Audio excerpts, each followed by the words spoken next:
खुलुमबाय गोजोन फुंबिलिनि बयनिसिमबो गाहाम हामलायनाय जासिहरनाय जाबाय। आसा खालामो नोंथांमोनहा गासैबो मोजाङै दं। बे समाव आं नोंथांमोननि सिगाङाव फुंबिलिनि मोननैसो खौरां लाना फैलायबाय। अन्नानै भिडिअखौ स्किप खालामाजासे जोबजासिम नायलांदो। दिनैनि फुंबिलिनि मोननैसो खौरांफोरा जाबाय। गिबि रादाबाव दं गोजोनथाव खौरां, मानोना माखासे दिनफोरनि सिगां क'क्राझार मेडिकेल कलेजनि साइनबर्डखौ इंलिस आरो एसामिसनि रावावसो लिरनाय नुनायखाय एबसुनि माखासे मावथिफ्रा बोख्लायनायनि उनाव बर' रावखौबो लिरफानानै गोदान साइनबर्ड होफिनबाय होनना मिथिनो मोननाय जादों। नैथि रादाबाव दं चिरां जिल्ला बनसुआ बाख्नायथाव हाबा मावदों। मिथिनो मोननाय बादिब्ला बावैसो साननि सिगां चिरां जिल्लानि रिजार्भ ओनसोलाव न' लुनानै थानाय बर' सुबुंफोरनि सरकारजों न' सिफायनानै होखारजानाय आरो आलाय सिलाय जानांनाय आरो उखैहाबना थानांनाय माखासे सुबुंफोरनो मैया चिरां जिल्ला बनसुआ माइरं आरो माखासे जाग्रा आदारफोर रानना हैदों होनना मिथिनो मोननाय जादों।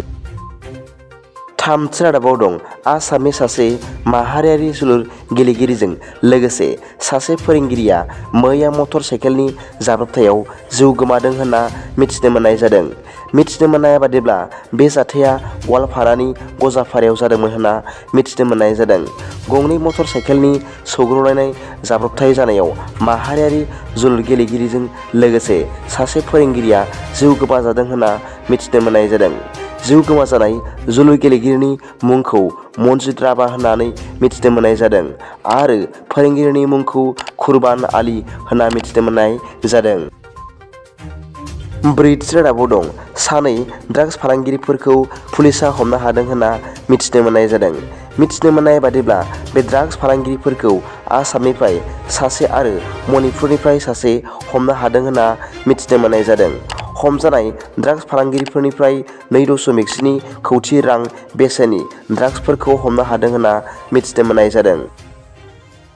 बाथि रादाबाव दं मैया बेलासि समाव झारखन्डनि धानबादआव गंसे बिल्डिंआव अर खामनाय जाब्रबथायाव 14 सुबुंफोरा जिउ गोमाजादों आरो 12 जन सुबुंफोरा गोब्राब जखम जादों होनना मिथिनो मोननाय जादों।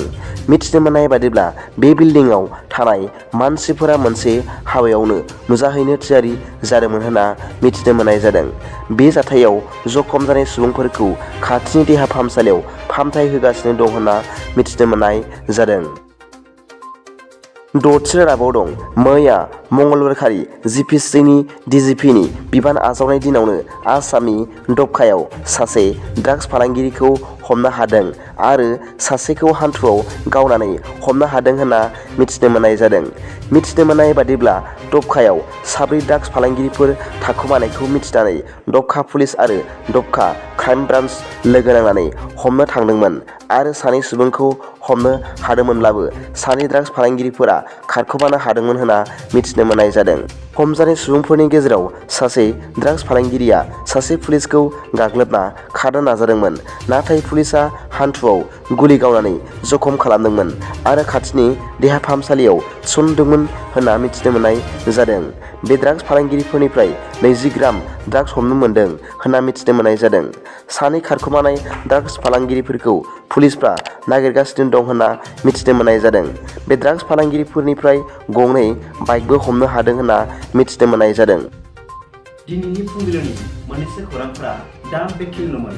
भिडिअखौ मोजां मोनदोंब्ला अन्नानै लाइक आरो साबस्क्राइब खालामनो दाबाव आरो बेल आइकनआवबो थुनानै ला, जाहाथे आं गोदान निउस आपडेट लानानै फैब्ला नोंथांनियाव सिगांग्रो नटिफिकेसन सौहैयो। दा बेलासिनि रादाबाव नोंथांमोनखौ आंनि चेनेलाव गोसो गोथारै बरायहरनाय जाबाय। गोजोन्थों। एसेनोसै। जय बर' हारिनि